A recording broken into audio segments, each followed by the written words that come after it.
રામ રામ ખેડૂત ભાઈઓને આ વિડીયો એના માટે છે કે અત્યારે ભારે વરસાદના કારણે જે આપણે મગફળીમાં નુકસાન થયું છે એ મગફળીના નુકસાનનો આપણે સર્વે કૃષિ પ્રગતિ એપ દ્વારા કેવી રીતના કરવું ને એ આ વિડીયોમાં તમને બતાવી.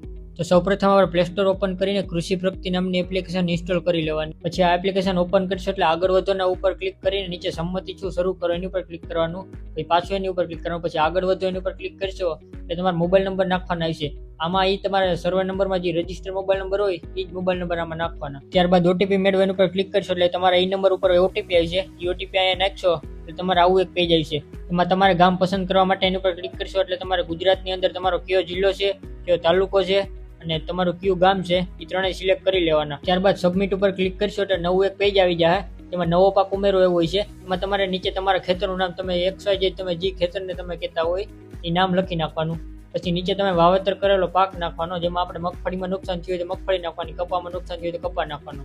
નીચે તમારે વાવણીની તારીખ નાખવાની. જે તારીખે વાવેતર કરેલો એ તારીખ સિલેક્ટ કરી લેવાની. ત્યારબાદ નીચે તમારે ખેતી પદ્ધતિ પસંદ કરો, એમાં રાસાયણિક ખેતી પદ્ધતિ પસંદ કરી લેવાની. ત્યારબાદ સર્વે નંબર ઉપરથી ખેતરની સીમા મેળવવા માટે નીચે મેળવવા પર ક્લિક કરશો એટલે આ બધી વિગત તમારે એડ કરવાની થશે. જેમાં તમારું જિલ્લો કયો છે, તમારો તાલુકો કયો છે, તમારું ગામ કયું છે એ ત્રણેય તમારે સિલેક્ટ કરી લેવાનું. ત્યારબાદ નીચે સર્વે નંબર ઉપર પસંદ કરશો એની ઉપર ક્લિક કરશો એટલે તમારા ગામના બધા સર્વે નંબર આવી જાય.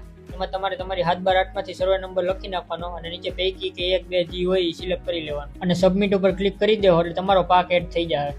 ત્યારબાદ હવે પાકની નુકસાનીનું સર્વે કરવા માટે પાકનું નુકસાન છે એની ઉપર ક્લિક કરશો એટલે તમારા સર્વે નંબર જેટલા છે એ બધા અહીંયા આવી જાય. હવે જે સર્વે નંબરનો સર્વે કરવાનો હોય એની ઉપર મૂલ્યાંકન શરૂ કરો એની ઉપર ક્લિક કરવાનું એટલે તમારા આખા ખેતરનો મેપ આવી જાય. નીચે તમારો અક્ષાંશ રેખાંશ કેટલું છે એ બધું નીચે ચેક કરી નીચે આગળ ઉપર ક્લિક કરશો એટલે નુકસાનીનો પ્રકાર પસંદ કરવાનો છે. એમાં તમારે ભારે વરસાદ એવું સિલેક્ટ કરી લેવાનું.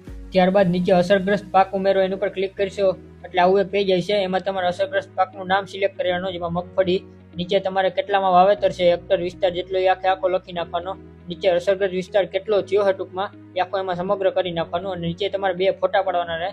એમાં પ્રથમ ફોટામાં તમારે આખું ખેતર દેખાતું એવો ફોટો પાડવાનો અને બીજા ફોટામાં તમારે પાકની જે નુકસાની થઈ છે ને એનો ફોટો પાડવાનો. પછી તમે પાક ઉમેર ઉપર ક્લિક કરશો એટલે તમારો પાક આખો એડ થઈ જાય અહીંયા. ત્યારબાદ આગળ ઉપર ક્લિક કરી નીચે ચકાસણી કરી લેવાની અને પછી સાચવવાનું. એની ઉપર ક્લિક કરી દેવો એટલે તમારા આખા પાકનો નુકસાનીનું સર્વે થઈ જાય અહીંયા કમ્પ્લીટ. અને આ નુકસાનીનો સર્વે તમે ખેતરની અંદર 100 મીટરની અંદર ઉભા હશો ને તો જ થશે. તો આવી રીતે તમે તમારી જાતે નુકસાનીનો સર્વે તમારા ફોનમાં કૃષિ પ્રગતિ એપ દ્વારા કરી શકો.